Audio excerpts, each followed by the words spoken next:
The story of the Whitmore family begins in the windswept countryside of Staffordshire, England, in the year 1881. It was a time when farming dictated survival, when the success or failure of a single harvest could mean the difference between bread on the table and hunger in the winter. Life in rural England was unforgiving, especially for those born poor, and the Whitmores were no exception. They lived in a modest stone cottage with a leaking roof and fields that stretched across tired soil, their livelihood always hanging in the balance. Thomas Whitmore, the father, was a hard-working man hardened by years of labor. His wife, Margaret, was a quiet, resilient woman who carried the weight of motherhood while also tending the farm. Together they had 6 children, but 3 of them were unlike the others. From their infancy, it was clear that Samuel, Ellen, and Mary bore conditions that set them apart. Their limbs were frail, their spines crooked, and their bodies lacked the strength to endure the back-breaking tasks of rural life. At that time, medicine was primitive. Doctors had little to offer beyond basic advice and crude treatments. There was no diagnosis of cerebral palsy or genetic disorders as we might identify today, only whispered words crippled, weakly, or broken. In Victorian society, children born with deformities were often hidden away, sometimes abandoned, because families could not afford to care for them. Society had little compassion for those who could not contribute to its rigid expectations of labor and productivity. The Whitmores, however, were caught in a moral struggle. They loved their children, yet the burden of feeding so many mouths weighed heavily on them. Each season, Thomas watched helplessly as flocks of birds devoured their crops. Every scarecrow he built failed to frighten them away. Each ruined harvest drove the family deeper into debt, and desperation grew in their hearts. He sometimes sat in the dim firelight, staring at his crippled children, torn between guilt and sorrow. What future could they possibly have, he wondered. For Margaret, the pain was worse. She saw the cruel stares of neighbors and heard the whispers that branded her children as cursed. Mothers pulled their own children away when Samuel or Ellen hobbled into view. The Whitmores, once proud of their family name, now felt shame pressing upon them. Yet Margaret refused to hide her children. "They are ours," she told Thomas firmly. "They may not walk like the others, but they are flesh of our flesh, and they deserve to be seen."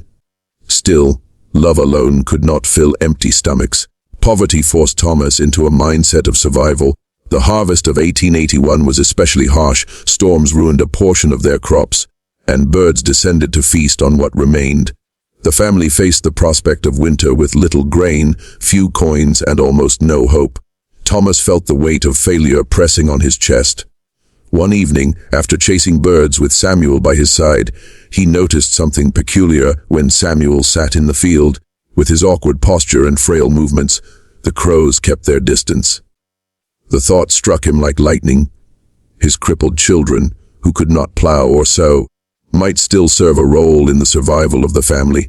It was a grim idea, one that filled him with both shame and relief. But in desperation, people cling to whatever thread of hope they can find. For Thomas, it became a turning point. The next morning, he fashioned a sturdy stool from old wood and placed Samuel upon it in the center of the field. Dressed in tattered clothing and with a hat pulled low, Samuel became something strange and eerie, a living scarecrow. The birds circled but did not dare land. For the first time in weeks, the field remained untouched. At first, Margaret protested. She feared the cruelty of neighbors' words and the humiliation her son would endure. Yet Samuel, only 9 years old, surprised them both.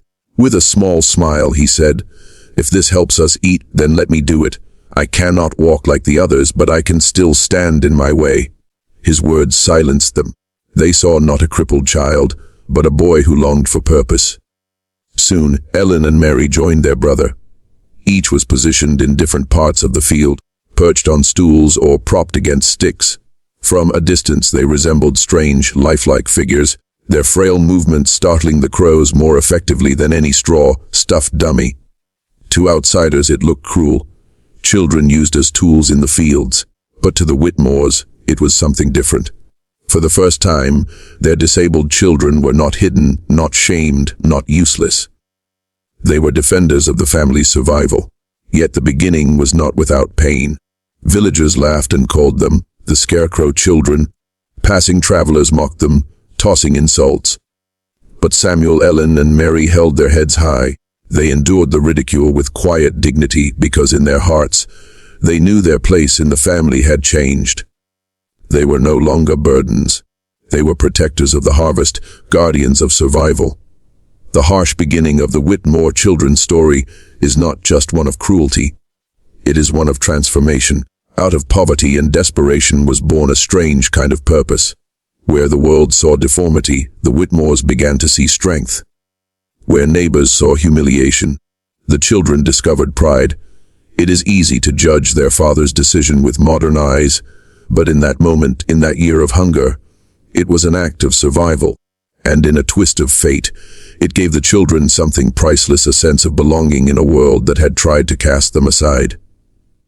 From those early days in the fields, the Whitmore children would carry not only the weight of their crooked spines, but also the resilience of their spirits.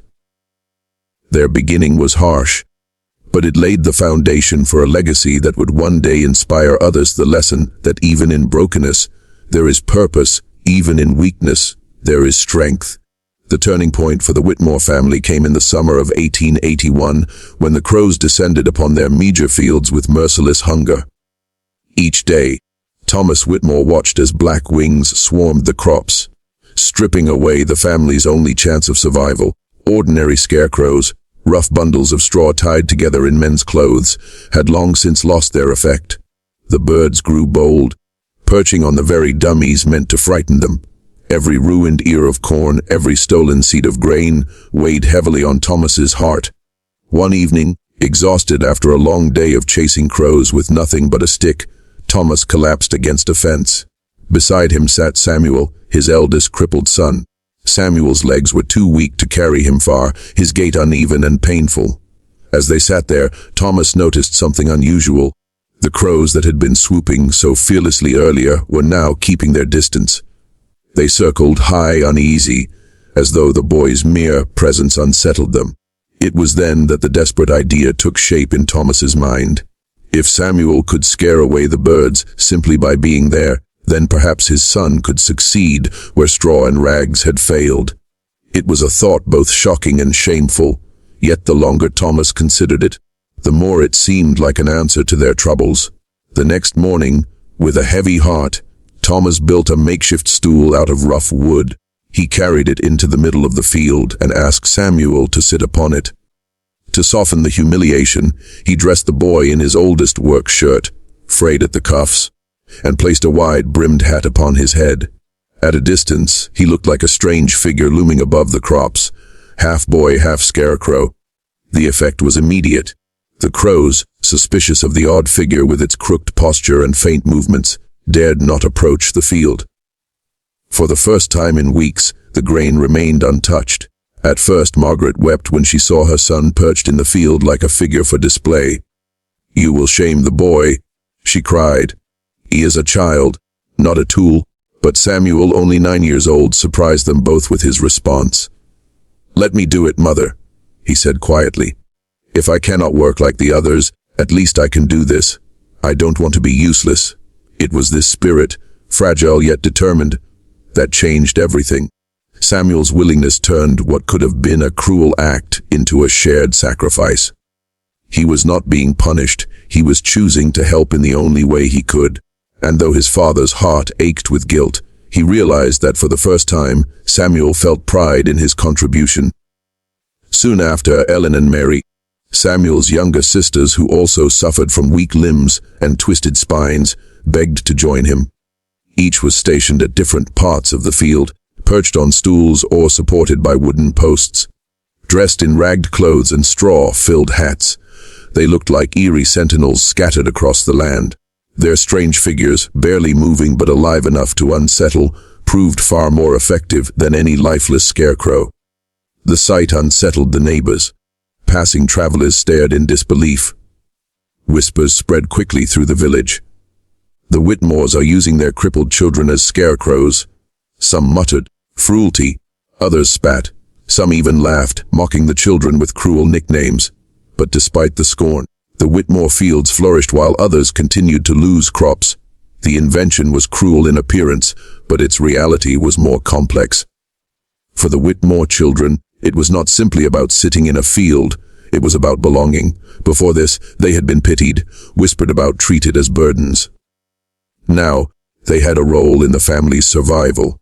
Each morning, when Thomas lifted them onto their stools, they did not complain. Instead, they carried themselves with quiet dignity, singing songs to pass the long hours and waving their arms when the crows dared too close. In time, their voices became part of the fields themselves. Neighbors who once mocked them began to hear the sound of hymns drifting across the farmland. All things bright and beautiful. Ellen would sing in her clear voice, while Samuel hummed low, steady tunes.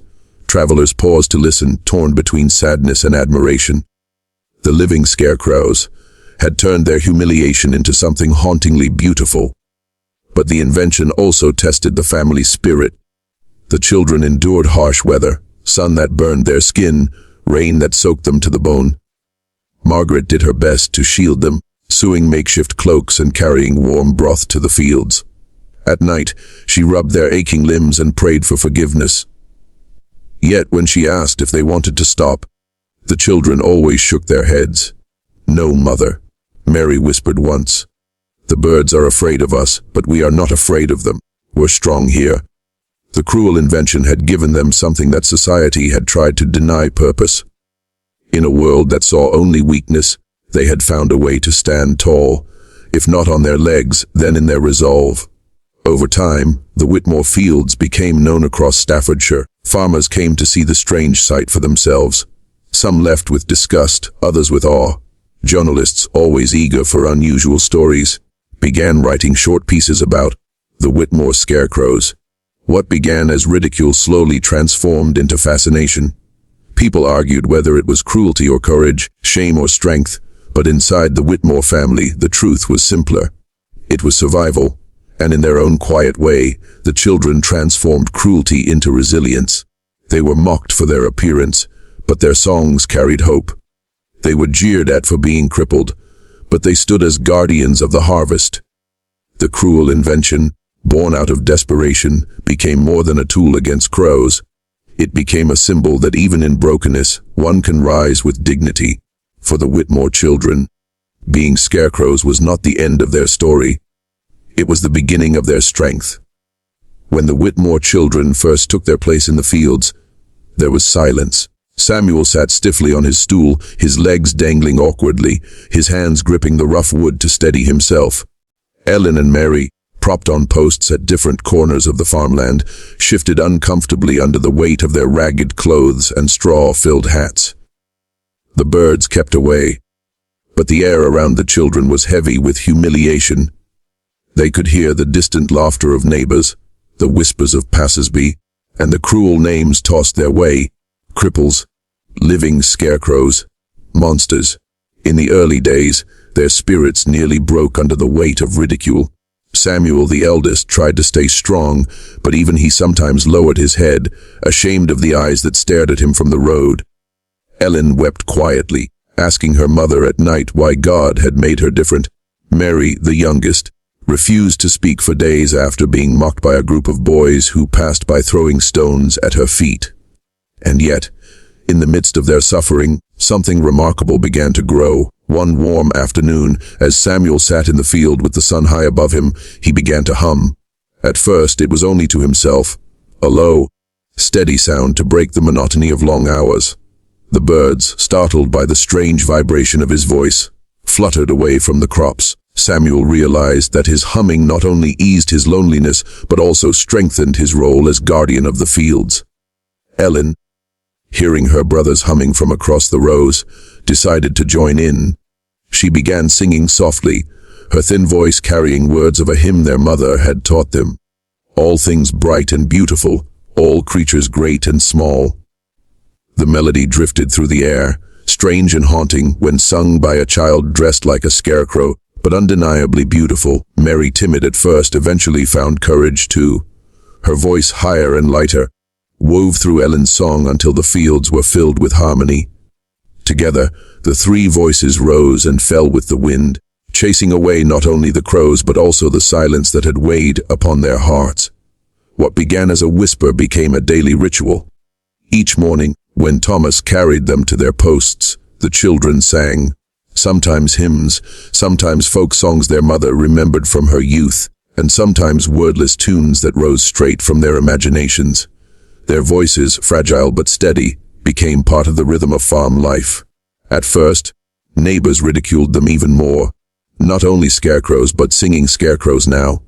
Some sneered, but over time the mockery softened. Farmers working in nearby fields began to pause in their labor, listening to the strange chorus drifting on the wind.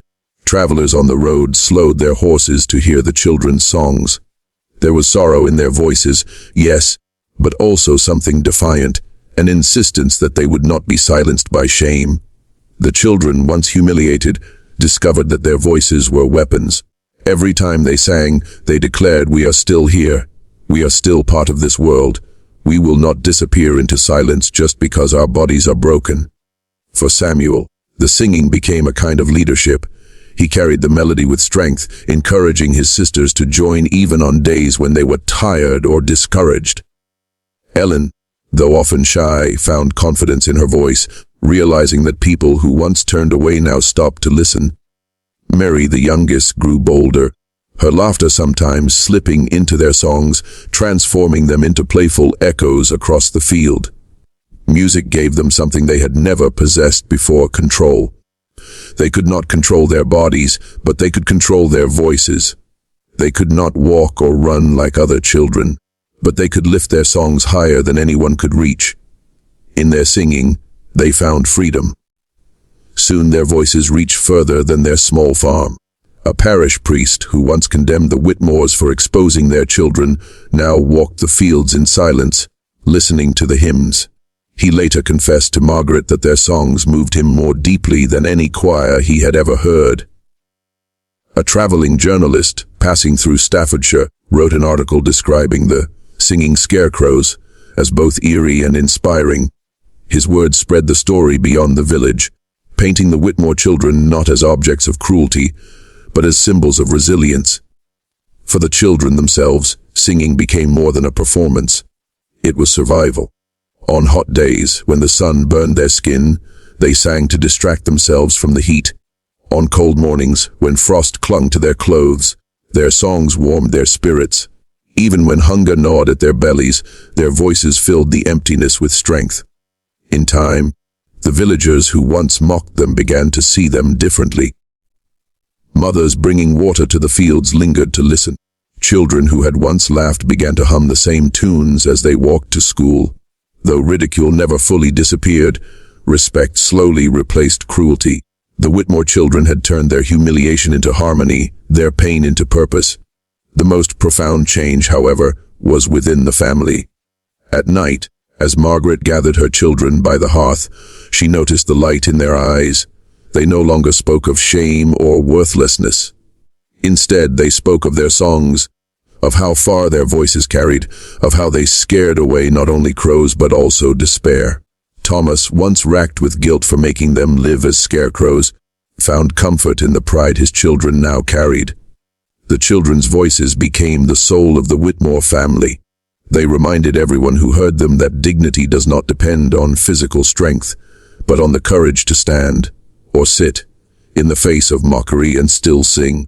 Their voices carried across the fields of Staffordshire, but their true echo reached deeper into the hearts of all who had ever felt broken, reminding them that even weakness can produce beauty, and even silence can be transformed into song. The Whitmore children were not merely scarecrows anymore. They had become living proof that the human spirit, though mocked and crippled, could rise higher than the voices that tried to crush it. The Whitmore children had found their voices, but their unusual life in the fields did not escape the harsh judgment of society. In Victorian England, people were quick to condemn what they did not understand, and slower still to show compassion.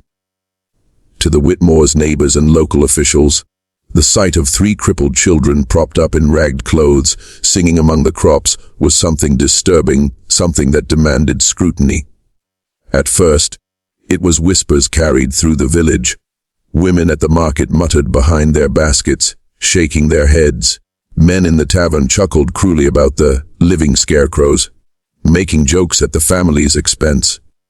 Children, emboldened by their parents' words, sometimes followed Samuel, Ellen, and Mary when they ventured into town, mocking their twisted bodies with cruel mimicry.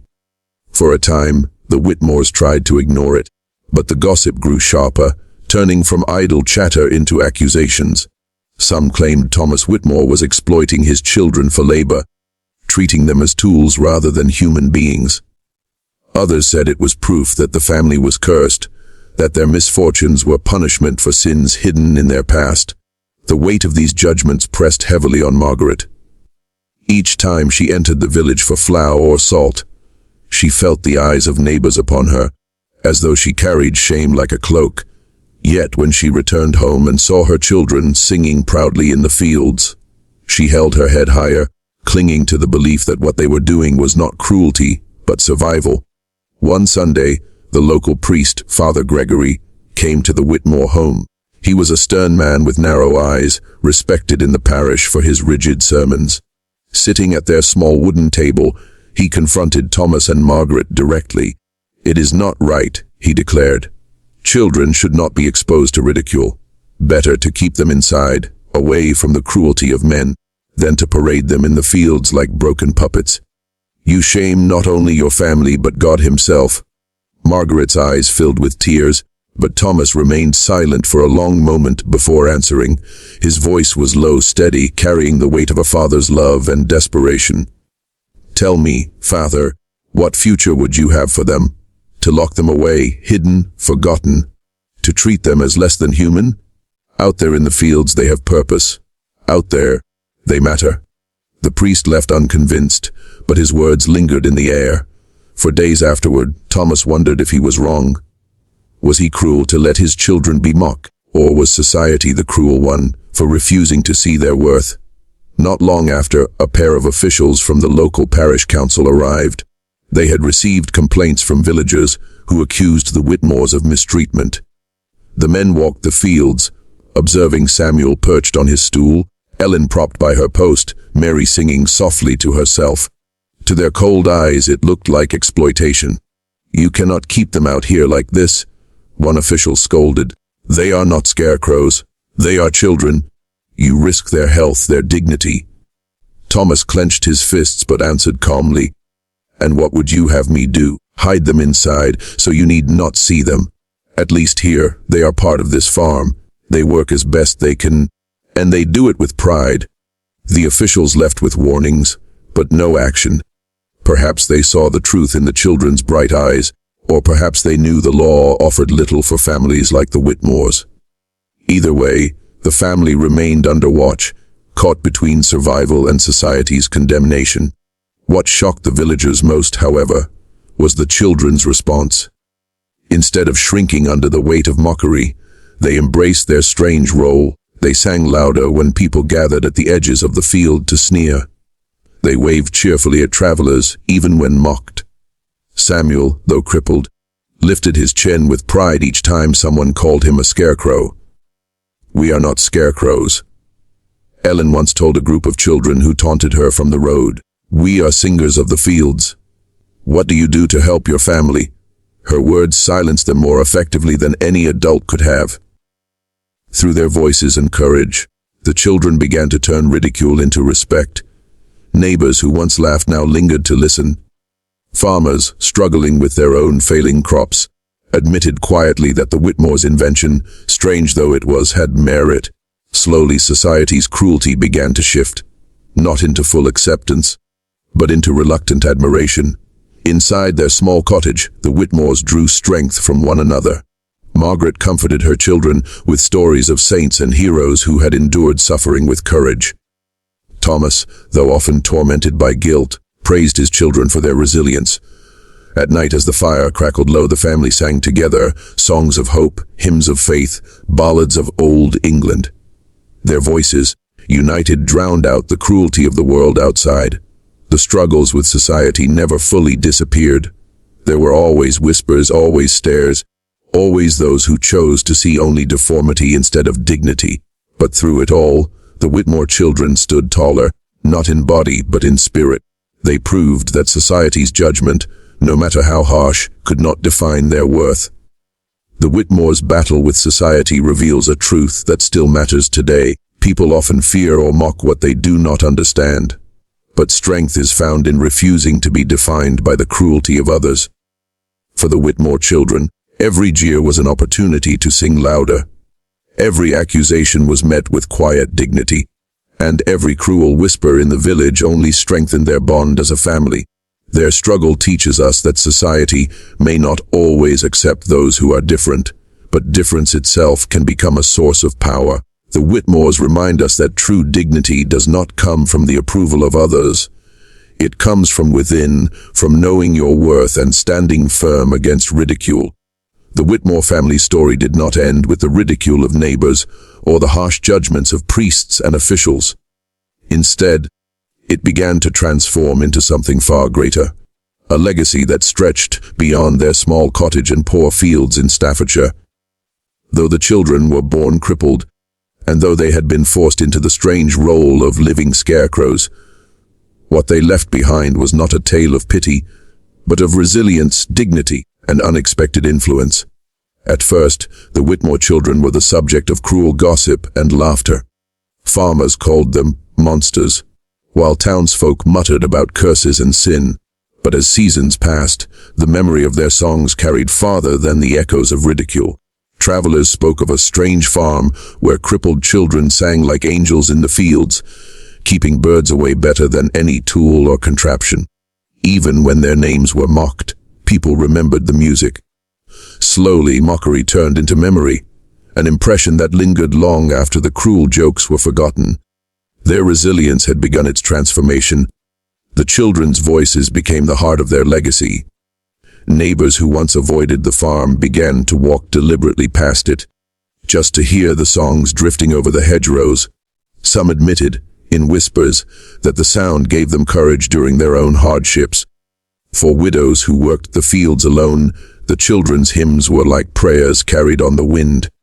For travelers who stopped to listen, their voices became a reminder that even the most broken lives could still produce beauty. In time, people stopped calling them scarecrows. They became known instead as the singers of the fields.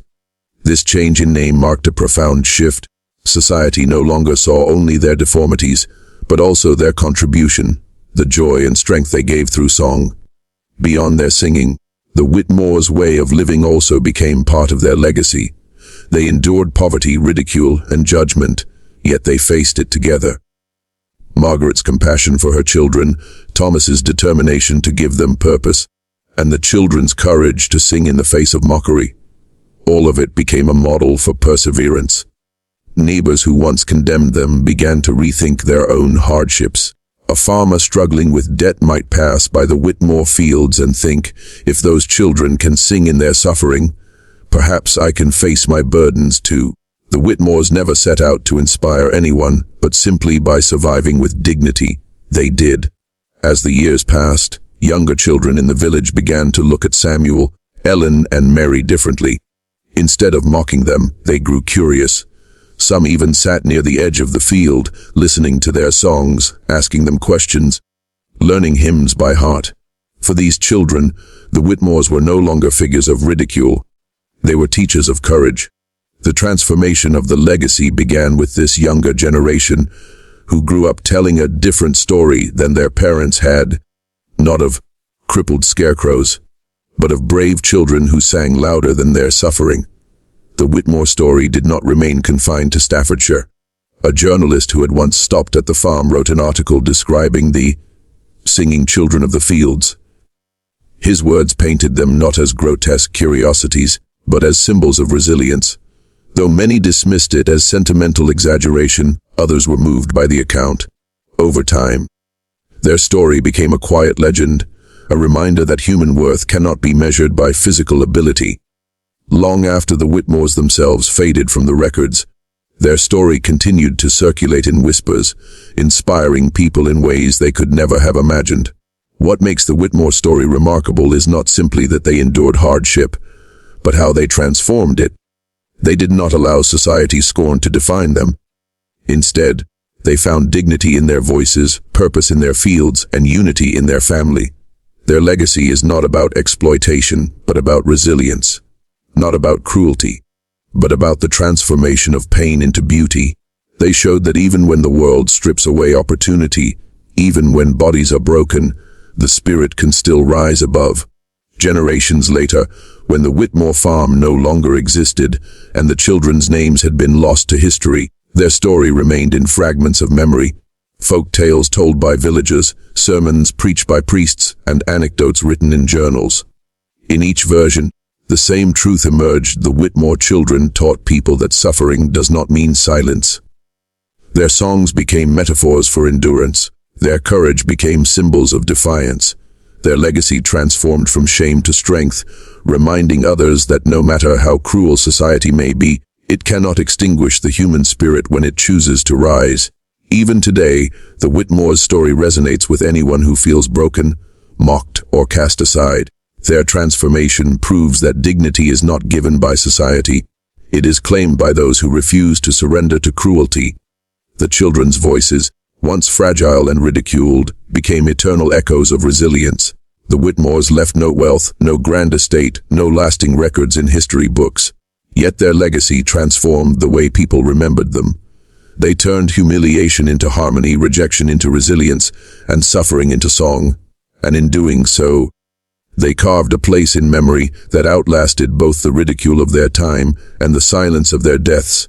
The story of the Whitmore family is rooted in the harsh soil of 1881, but its message blooms far beyond that era. Though they lived in a small, struggling farmhouse in Staffordshire, though their children were mocked as leaving scarecrows, and though they endured ridicule from neighbors and even scorn from priests, what they left behind is a lesson that speaks directly to us today. The Whitmore children were born crippled in a society that prized strength and productivity. By Victorian standards, they had no value. Yet their father, desperate to give them purpose, placed them in the fields, and their voices turned humiliation into harmony. Today, too, society often measures people by narrow standards: appearance, wealth, physical strength, or social status. Those who do not fit the mold are overlooked, underestimated, or even ridiculed. The Whitmores remind us that value is not dictated by the standards of the world, but by the resilience and dignity of the human spirit. Just as their children transformed ridicule into music, so too can we transform rejection into strength.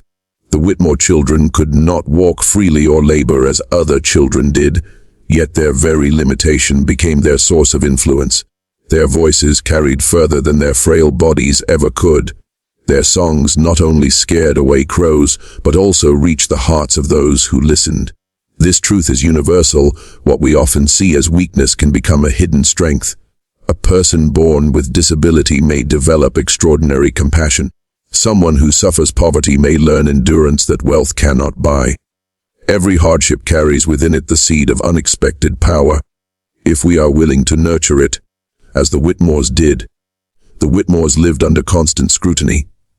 Neighbors called them cursed, priests accused them of shame, and officials questioned their dignity. Yet they refused to hide. Day after day, their children sang openly in the fields, proclaiming through their voices, "We will not disappear. We will not be silenced." This courage to exist, even when mocked, is a lesson we need today more than ever. In a world where judgment is often louder than compassion, whether through gossip, social media, or prejudice, the Whitmores teach us to hold our heads high, to live authentically even when misunderstood is itself an act of defiance. At the core of the Whitmore story is not just the children's resilience, but the family's unity. Thomas, despite his guilt and flaws, fought to give his children purpose. Margaret, with her endless compassion, shielded them with love. And the children themselves, through their songs, uplifted one another. They remind us that family, whether by blood or by choice, is a source of strength that can carry us through even the harshest struggles. When the world mocks or rejects, the bonds we nurture at home become our fortress. The Whitmores' survival was not just individual courage, but collective support. The Whitmores did not have riches, nor recognition, nor comfort. What they had was a field, their voices, and their determination to live with dignity despite poverty. Their story challenges us to reconsider what dignity truly means. Dignity is not about luxury. It is not about being admired or envied. It is about carrying ourselves with strength in the face of hardship. It is about refusing to surrender to despair, even when life offers little but struggle. Just as the Whitmore children sat proudly in their fields, singing into the wind, so too can we face life's challenges with courage and grace.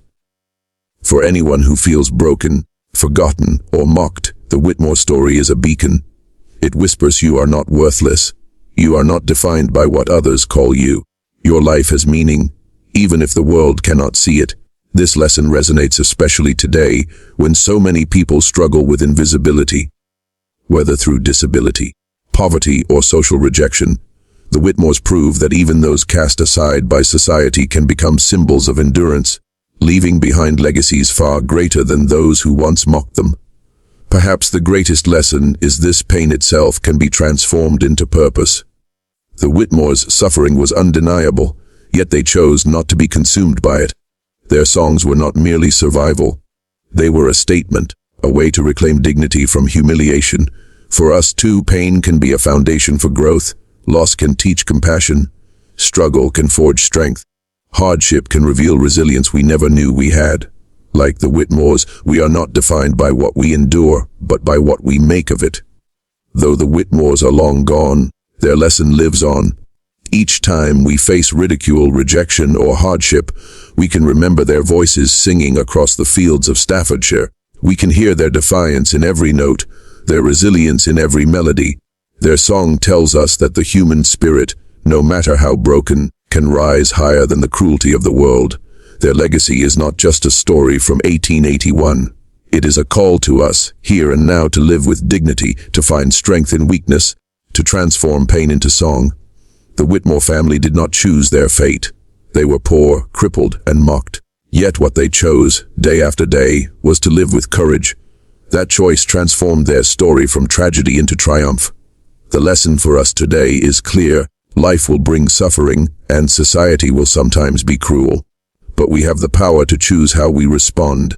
We can allow cruelty to break us, or we can turn our pain into purpose, our ridicule into resilience, our silence into song. The Whitmores remind us that no matter how heavy the burden, no matter how sharp the mockery, the spirit within us can still rise, still sing, and still inspire.